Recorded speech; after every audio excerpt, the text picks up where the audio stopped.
guys, so this is what we're going to do. We're creating an okra seafood gumbo, and plus James is gonna fry some shrimp, and I'm gonna and fish and crabs, and let's get this party started. So I made the roux the other day. We're gonna start off with getting that back smooth.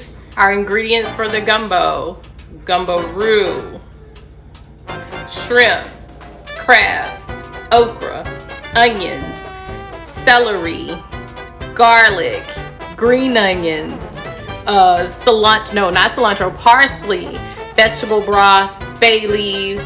You'll see all of this as we go along.